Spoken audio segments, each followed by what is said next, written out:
विधानसभेचं काम विधानसभेच्या वेळेस काम चालू केलं, त्याच्यानंतर त्यांनी काम विधानसभा झाल्यावर निवडून आल्यावर काम बंद केलं. काम बंद केले आम्ही त्यांना विंचूरला ऑफिसला विचारला गेलो का काम बंद केलं. ते त्यांनी आम्हाला प्रश्न केला का तुमच्या गावात मतदान किती आम्हाला 372. यांचे प्रश्नाचे उत्तर असे आमचे काम चालू करायला लावलं तेव्हा तुमच्या गावात मतदान किती 372 मतदान आहे म्हणजे. पण मतदान झालं किती आपलं? हे घ्या आमदार म्हणून निवडून आले तुम्ही सगळ्यांचे आमदार आहे तुम्ही. आता मत पाहू नका म्हणजे असं करायचंय का यांनी या गावांनी या मतदान नाही दिलं म्हणजे तुम्ही सगळ्यांचे आमदार आहे. आमदार म्हणून तुम्ही सगळ्यांचे लोकप्रतिनिधी आहात. तुम्हाला निवडून दिलंय.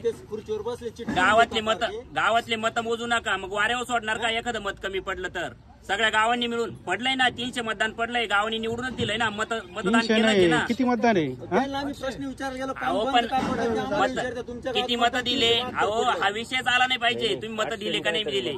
मत आम्हाला विचारलं 800 काहीतरी मतदान आहे. 800 काहीतरी मतदान आहे. मत देणं ना, मत देणं हा माझा नैतिक अधिकार आहे. तो कोणाला द्यायचा मी ठरवल ना. तुम्ही निवडून आले ना तर तुम्ही माझे लोकप्रतिनिधी झाले. मी जरी तुम्हाला मतदान दिलं नसलं तरी तुम्ही माझे लोकप्रतिनिधी आहात आणि मला प्रश्न विचारायचा तुम्हाला अधिकार आहे. आणि मी जे प्रश्न विचारील, मी जे कामं सांगील सार्वजनिक गावाच्या हिताचे ते तुम्ही केले पाहिजे. मी मतदान देऊ अथवा न देऊ हा विषय असताना हे मूर्खासारखं बोलणं काय मतदान दिलं का नाही म्हणजे लोकांनी मत दिले म्हणूनच तुम्ही निवडून आले ना. विषय तर होतो हे फालतू प्रश्न आहे ना असे मध्ये विचारले पण गेले नाही पाहिजे. लोकप्रतिनिधी विचारतात हीच मोठी शोकांतिका आहे. मतदान केलं नाही म्हणे. आता रुईकर म्हणते आम्ही 800 मतदान केलं. खेडल्याला म्हणे तुम्ही मतदान नाही केलं. मग निवडून कसे आले तुम्ही? गावातून मतं पडतातच आणि त्याच्यामुळेच तुम्ही निवडून आलेले असतात. ताते बोलो बापे. आज दिवसभरात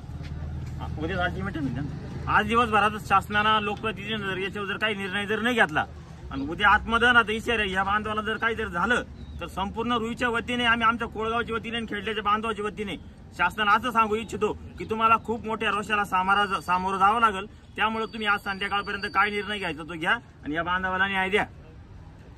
आणि कोणी पुढाकार घेतला असेल ना, खूप तळतळ वाटले असेल ना, काम लगेच सुरू करावं. विचारता कामच नाहीये.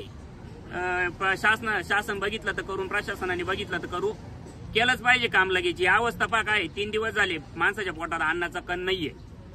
ते मी पाहिले सगळे. त्यांचे शुगर बीपीचे ते रिपोर्ट पाहिले सगळे. अवघड परिस्थिती आहे. प्रकृती खालावली आहे. लवकरात लवकर आहे ना त्या कामाला सुरुवातच करा. नका अंत पाहू जनतेचा आणि कामच करा लवकर सुरू. असंच सांगायला आणि थांब का बरं पाणी नाही घेतलं.